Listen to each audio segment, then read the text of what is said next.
नर्मदे हर। नमस्कार दोस्तों, स्वागत है आप सभी का फिर से एक बार सिंपल मार्क के इस प्रश्नोत्तरी वीडियो के एक और एपिसोड में। तो शुरू करते हैं आज का प्रश्नोत्तरी वीडियो और आपके द्वारा पूछे गए कमेंट बॉक्स में प्रश्नों के यथासंभव मैं जवाब देने का प्रयास करूंगा। और आज की प्रश्नोत्तरी वीडियो का सबसे पहला जो प्रश्न है, इनकी आईडी का नाम है जय माँ जय। और इनका प्रश्न है कि नर्मदे हर पंडित जी, क्या परिक्रमा समाप्त होने के बाद आप आश्रम छोड़कर चले जाओगे? फिर कौन करेगा रख रखाव इस आश्रम का? आप जैसा रख रखाव कोई नहीं कर सकता। तो देखिए, पहले तो बहुत बहुत धन्यवाद ये प्रशंसा करने के लिए कि मेरे जैसा रख रखाव कोई नहीं कर पाएगा। ऐसी कोई बात नहीं है और ऐसा कोई विशेष मैं भी रख रखाव नहीं कर पाता हूँ। और अपना तो ध्येय है सिर्फ परिक्रमावासियों की सेवा करना। और दूसरी बात आश्रम के रख रखाव की, तो देखिए अभी परिक्रमावासी कम हो गए थे तो फिर मैं घर आ गया था। और अभी मैं 10-15 दिन में राउंड लगाता रहता हूँ आश्रम में, ताकि वहाँ पर साफ़ सफाई भी मेंटेन रहे। और अभी भी कुछ जो परिक्रमावासी आते हैं, बसे कुछ आते रहते 1-2 परिक्रमावासी, तो उनके लिए जो सामान है वहाँ पर भर कर आता हूँ, ताकि जो भी परिक्रमावासी आते हैं वो सदाव्रत मतलब लेकर बनाकर भोजन पाकर वहाँ रुक सकते हैं, ऐसी व्यवस्था करके आया हूँ। तो 15-20 दिन या 15-20 दिन के आसपास मैं वहाँ पर राउंड लगाता रहता हूँ। अगला प्रश्न है श्री अश्विनी श्रीवास्तव जी का, और ये कह रहे हैं कि आपका आश्रम कहाँ पर है प्रभु जी? अभी मैं परिक्रमा में हूँ, आगे होगा दक्षिण तरफ तो अवश्य आना चाहूँगा, पूरा एड्रेस बताए। देखिए अश्विनी जी, शायद आपका प्रश्न का मैं जवाब देने में लेट हो गया होगा, आप शायद वहाँ से निकल भी गए होंगे। फिर भी मैं जो दूसरे परिक्रमावासी आना चाहते हैं उनके बारे में, उनके लिए ये एड्रेस भी बता देता हूँ। दूसरा भी एक इन्हीं की जैसा प्रश्न है, ये श्री लता मेहता जी का है। ये कह रहे मुझे भी पूछना है कि वकतगढ़ तो है मगर गुजरात का आखिरी गाँव जिला कौन सा है? तो देखिए एड्रेस बता देता हूँ। हम जैसे ही दक्षिण तट पर गुजरात की सीमा को पार करते कवांट के बाद, तो गुजरात का आखिरी गांव आता है उमटी, और उमटी के बाद वकतगढ़ लगता है, जहां से मध्य प्रदेश की सीमा शुरुआत होती है। और वहां से 5 किलोमीटर की दूरी पर उमरी गांव पड़ता है, जहां पर काजल माता का मंदिर है और वहीं पर अपना आश्रम है। अगला प्रश्न है श्री प्रभु सूर्य जी की, और ये कह रहे नर्मदे हर भाई जी, आपका उपक्रम नर्मदा परिक्रमा वालों के लिए भोजन प्रसादी का अच्छा लग रहा है। क्या आप हर एपिसोड के बाद फ़ोन नंबर के साथ QR कोड दिखा सकते हैं, ताकि अगर किसी को हेल्प करनी हो तो आसानी से कर सकते हैं? और जब आपकी कंडीशन अच्छी हो तो कृपया करके खाना बनाने के लिए स्टील के बर्तन का उपयोग कीजिए, एल्यूमिनियम के बर्तन में खाना मत बनाइए। उसका वीडियो देख सकते हो, बाकी आपकी मर्ज़ी। धन्यवाद, नर्मदे हर। तो देखिए प्रभु जी, ऐसी बात है कि पहली बात तो आपने जैसा कहा कि वीडियो के एंड में मैं अपना QR कोड बताऊँ, तो देखिए ये सब बताने से क्या होता है कि लोगों के मन में गलत मैसेज जाता है कि क्या सिर्फ दान दक्षिणा के लिए ये उपक्रम मतलब शुरू किया ये सेवा। तो देखिए ऐसी बात नहीं है। मैं वीडियो के लास्ट में नंबर अपने देता हूँ, एड्रेस भी देता हूँ, तो जिसको अगर सेवा करनी तो वो नंबर से कांटेक्ट करके कर सकता है, ऐसी कोई बात नहीं है।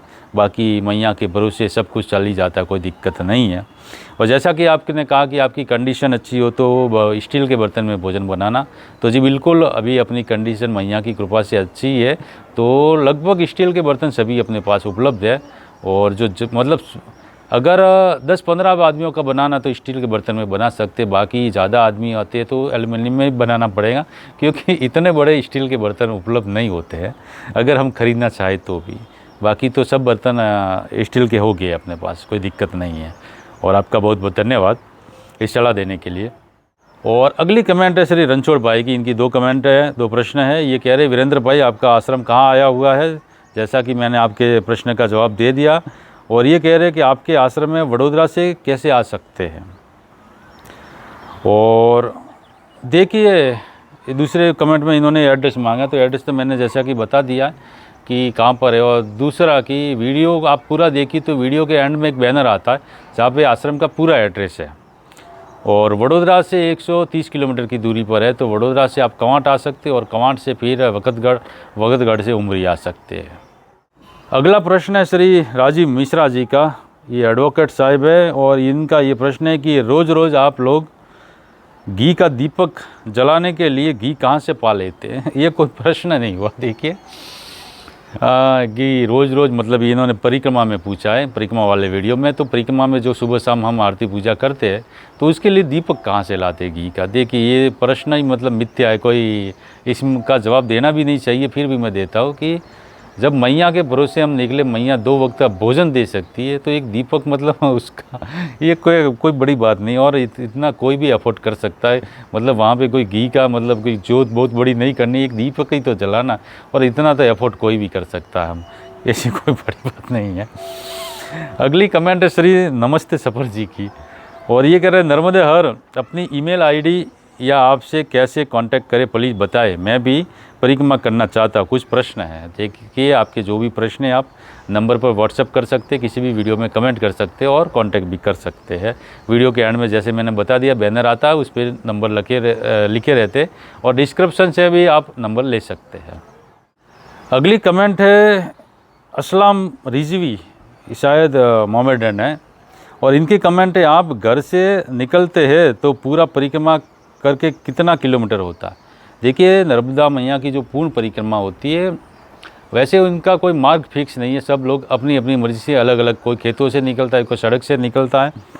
तो किसी को 3500 किलोमीटर होते हैं, किसी को 3000, किसी को 2800 किलोमीटर, तो अप्रोक्स 3000 किलोमीटर के आसपास की यात्रा है। अगली कमेंट है श्री प्रशांत विश्वास जी की, और ये कह रहे अगर परिवार में किसी की मौत हो जाए तो कितने दिनों बाद परिक्रमा करना चाहिए? देखिए किसी की परिवार में मूर्ति होती है, किसी का जन्म होता है, तो सब अपने मतलब सूतक मनाते हैं। तो हर क्षेत्र में, हर राज्य में, हर क्षेत्र में इसके सूतक का जो मतलब पीरियड होता है, टाइम पीरियड, वो अलग अलग होता है। कोई 1.25 महीने तक कोई शुभ कार्य नहीं करते, कोई 12 दिन तक नहीं करते, कोई 13 दिन तक नहीं करते, कोई 1.5 महीने, कोई 6 महीने तक नहीं करता। तो जैसा आपके क्षेत्र में मतलब ये कोई शुभ कार्य करने तक सूतक मनाते हैं, जितने टाइम पीरियड का, उस हिसाब से मना सकते, उसके बाद उठा सकते, कोई दिक्कत नहीं है। अगली कमेंट है श्री भाऊ हिंग मीरे जी की, और ये कह रहे हैं नर्मदे हर महाराज नर्मदा परिक्रमा का मोटरसाइकिल रूट मिल सकता है क्या? जी बिल्कुल मिल सकता है। मेरे पास तो नहीं, मैंने परिक्रमा नहीं की है, मगर मेरे 1-2 मित्रों ने परिक्रमा की हुई है, तो हो सकेगा तो आपको, अगर आप व्हाट्सएप पर कांटेक्ट करते हैं तो उनका नंबर दे दूंगा, या उनसे भी मैप लेकर आपको देने का पूर्ण प्रयास करूंगा। आप व्हाट्सएप पर मुझे SMS कर सकते हैं। अगली कमेंट है श्री पूजा जी की, ये कह रहे सर आप कितने महीने मंथ रहते हो यहाँ आश्रम पर? देखिए परिक्रमा में इस वर्ष हमने शुरू की थी, थोड़ा लेट ही किया था, फरवरी में किया था, जबकि परिक्रमा नवंबर में शुरू हो जाती है। तो फरवरी, मार्च और अप्रैल और मतलब आधे अप्रैल तक रहा था, 2-2.5 महीने तक। मगर इस वर्ष हम नए सिरे से सब शुरुआत करेंगे दीपावली के बाद, लाभ पंचमी की। तो इस वर्ष मई तक रखेंगे, मतलब अप्रैल एंडिंग तक तो रखूँगा, क्योंकि अभी भी एक दो परिक्रमावासी आते ऐसे, वहाँ से मतलब जानकारी मिलती रहती है। तो लास्ट अप्रैल तक इस वर्ष रखेंगे हम, और फिर आगे देखेंगे मैया का कैसा आदेश है। अगली कमेंट है श्री जयंती भाई पटेल जी की, ये कह रहे वीरेंद्र भाई जी परिक्रमा देव उठनी एकादशी से शुरू होती है, तो मुझे ये जानना है कि अब चैत्र कितने महीने चालू रहता है? देखिए आपका का प्रश्न है, तो जो मैंने जवाब दे दिया है कि कब तक मतलब आश्रम शुरू रहेगा। अगली कमेंट है श्री जाडेजा प्रतिपाल सिंह जी की, और ये कह रहे हैं वीरेंद्र भाई वडोदरा से आश्रम आने के लिए ST बस मतलब मिल जाएंगी, ST बस की सेवा, इन्होंने गुजराती में कमेंट की है। तो वडोदरा से कवांट तक ST बस मिल जाती है, और अगर अलीराजपुर की पकड़ते तो लगभग वखतगढ़ तक भी मिल जाएंगी। और वहाँ से फिर वहाँ से वाहन की थोड़ी दिक्कत है, अगर आपका प्राइवेट वाहन है तो मिल सकता है, बाकी वहाँ से किसी का भी मतलब सहारा लेके 5 किलोमीटर का सफ़र आप तय करके आ सकते हैं। अगला प्रश्न है श्री संतोष चौधरी जी का, ये कह रहे परिक्रमा नर्मदा तट पर करने के दौरान रात को रुकने, ठहरने और खाने पीने का प्रबंध रहता है, कृपया करके बताएं क्या निःशुल्क है? जी बिल्कुल, जो आश्रम है, मतलब आश्रम का मतलब देखिए मैया के किनारे पे बहुत सारे आश्रम हैं, तो हर जगह पे मतलब सेवा उपलब्ध नहीं होती है। जहाँ पर परिक्रमावासियों की सेवा होती है वहाँ पर गेट पे बोर्ड लगा रहता है, तो अगर बोर्ड नहीं है तो अंदर जाकर पूछ सकते हैं कि क्या परिक्रमावासियों की रुकने की व्यवस्था है। अगर वो हाँ कहते तो रुक सकते, और लगभग निःशुल्क ही रहती है। और अभी तक मतलब जहाँ पर होती है वहाँ पर निःशुल्क ही होती है, और नहीं होती है वहाँ पर बिल्कुल शुल्क देने के बाद भी नहीं होती है, ऐसा है। तो अगर आश्रम में रुकने की व्यवस्था नहीं मिलती तो गांव में किसी मंदिर में भी रुक सकते, किसी स्कूल में रुक सकते, और भोजन प्रसाद की व्यवस्था आस पास से हो ही जाती है। अगला प्रश्न है, इनकी आईडी का नाम है मीत गू बॉय, और ये शायद गुड बॉय लिखना होगा मगर इन्होंने डी नहीं लिखा है, तो ये इनकी आईडी का नाम ऐसा पढ़ा जाता है। ये कह रहे हैं नमस्ते सर, क्या आप मुझे बता पाएंगे कि इस साल मतलब 2025 में नर्मदा परिक्रमा 3500 किलोमीटर कब कर सकते हैं? कौन से मंथ से स्टार्ट होंगी इस साल में, प्लीज़ बताइए सर, मुझे परिक्रमा करना है। देखिए, बहुत बहुत अभिनंदन, आपके मन में ये मैया की परिक्रमा करने का जो विचार उत्पन्न हुआ। और मीत जी, ऐसी बात है कि देखिए, मैं हर वीडियो में प्रश्नोत्तरी वीडियो में लगभग बताता रहता हूँ कि हर साल ये मतलब विजयादशमी नवरात्रि के बाद जो दशहरा आता है वहीं से मैया की परिक्रमा की शुरुआत हो जाती है। मगर इस बीच में हमारा बहुत बड़ा उत्सव आता है दीपावली, तो ज़्यादातर लोग अपने परिवार के साथ मनाना पसंद करते। तो फिर लोग जब चतुर्मास पूरा होता है, देव उठनी एकादशी दीपावली के बाद जो आती है एकादशी, ज़्यादातर लोग उस दिन से शुरुआत करते हैं। बाकी दशहरा का बाद आप कभी भी परिक्रमा की शुरुआत कर सकते। बाकी अच्छा यही रहता कि मतलब जितनी जल्दी उठा पाओ उतनी जल्दी हमारी यात्रा पूर्ण हो जाती है सर्दी की सीज़न में। बाकी जितना लेट का आप उठाते फरवरी में तक आ जाते, जनवरी फरवरी तक, तो आगे जाकर गर्मी आती है तो यात्रा आप कर नहीं पाते और बहुत दिक्कतों का सामना करना पड़ता है। बाकी कोई बात नहीं, आप कभी भी परिक्रमा उठा सकते हैं।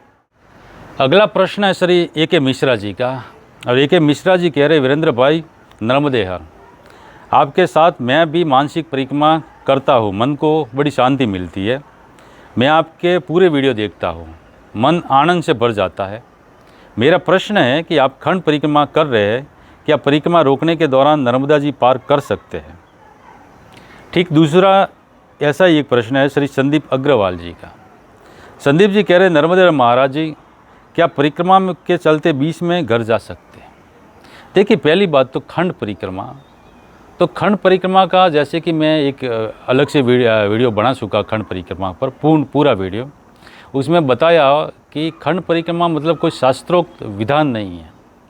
तो शास्त्रोक्त विधान नहीं तो इसके कोई नियम भी नहीं है।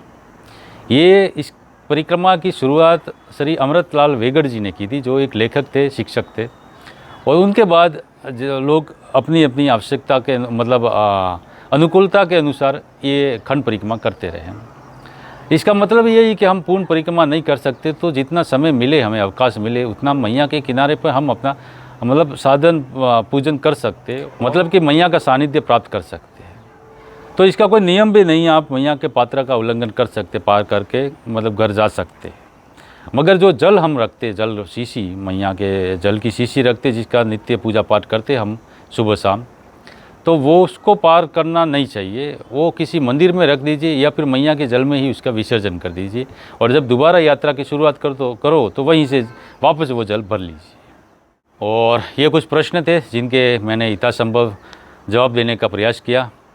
और इसी प्रकार जिसके भी मन में जिस प्रकार के प्रश्न हो वो कमेंट में पूछ सकता है, यथासंभव मैं जवाब देने का प्रयास करूँगा।